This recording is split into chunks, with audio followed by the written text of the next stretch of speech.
A theory on the Wheel of Time Season 3 story postulates that Padan Fain will take the place of a major book villain. While there are some noteworthy differences, Johann Meyer's take on the evil dark friend is quite similar to his book counterpart, especially when it comes to his loyalties and sinister nature. However, there's a chance the character's path is about to deviate from Robert Jordan's Wheel of Time books in a significant way.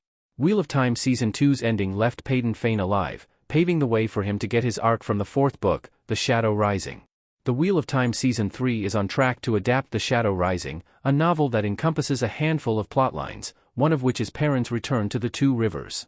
His conflict with the Trollocs and the White Cloak sets him on a collision course with Fain in The Shadow Rising. While the same is likely to occur in the show, its version of the story could be considerably more nuanced in regards to Fain's role. Why Perrin's Season 3 story risks being overcrowded with villains. Perrin fought Dane Bornhald, the Slayer, and Padan Fain in The Shadow Rising. In just Perrin's Book 4 arc alone, there are 3 key antagonists the characters have to be concerned about: Padan Fain, the Slayer, and Dane Bornhald. 2 of the 3 are already in position to appear in this story, as Dane Bornhald already developed a grudge against Perrin and Fain has pre-existing connections to Perrin and the Two Rivers. Each occupies a different side, with one leading the White Cloaks and the other representing the Shadow. The third villain, the Slayer, adds a fourth side to the conflict in The Shadow Rising, which could make for an overcrowded story. After all, it's important to note that Perrin's story will just be one of the arcs it'll entail. Presumably, it'll have separate adventures in Tanchico, the White Tower, and the Ale Waste. Since there will only be so much screen time the show can devote to Perrin in an 8-episode season, giving him as many as 3 villains could make telling a complete story for him unnecessarily challenging. Because of that, one of the 3 antagonists may get cut from the narrative. The obvious choice for removal would be the Slayer, but omitting him completely may not be the best move. Why Padan Fain could be the Slayer in Wheel of Time's show. Padan Fain lounging in the Wheel of Time. The Slayer is a key player in the Wheel of Time saga, but also a villain with an incredibly complex backstory that was never fully fleshed out. There's a great deal of mystery that surrounds the Slayer, who is understood to be a secret arm of the Shadow and the merging of 2 souls. He was created when the souls of Luke Mantir and Isam Mandragoran combined into one.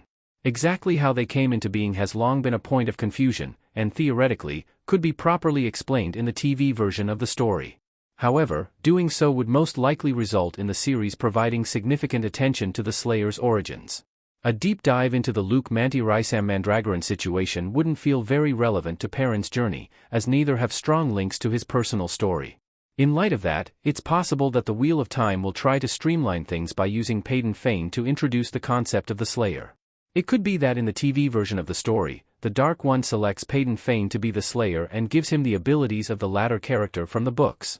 Such a move would make sense, given that Padan Fain is a Dark Friend and would surely do the Dark One's bidding in Wheel of Time's world. Padan Fain losing his Mordath story makes a Slayer twist more likely. Has Wheel of Time been planning on combining Padan Fain and the Slayer since Season 1? Wheel of Time Padan Fain. Adding credence to the idea that Padan Fain could become the Slayer is the fact that the series has already removed a major element of Fain's story. After following Wheel of Time's main characters to Shadar Logoth in the Eye of the World, Fain crossed paths with Mordath, a corrupted, ancient villain trapped there for centuries. Mordath touched Padan Fain's soul and merged with him. By essentially hitching a ride on Fain's soul, Mordath was able to finally escape Shadar Logoth and later influence Fain's decision-making. Fain also benefited from having Mordath's abilities. Of course, the Wheel of Time's show is well past the Shadar Logoth incident, thus indicating that it has no intention of using Mordath. Why it omitted Mordath hasn't been made abundantly clear, but this move would make a lot more sense if the show winds up tying Padan Fain to the Slayer instead. Fain's arc would be overly complicated if he gained Mordath and the Slayer's powers, especially since both are 2 completely different villains.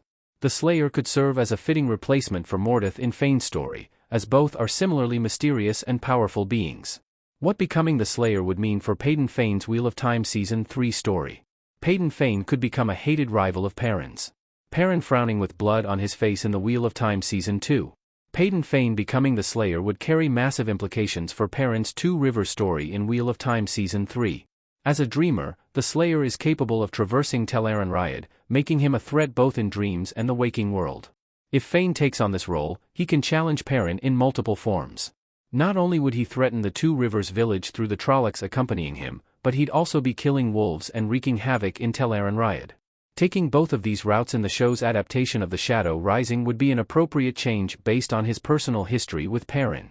Making Padan Fain the Slayer would solidify the character's status as Perrin's greatest enemy in the Wheel of Time.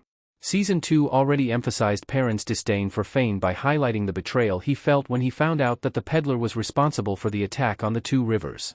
The show could easily deepen this connection by having him be the one who targets the wolves, with whom Perrin, as a wolf brother, shares a strong bond. Because wolf brothers like Perrin can enter the wolf dream, he's the one best suited for fighting the Slayer, which would make it especially poignant for that character to be the person Perrin hates most.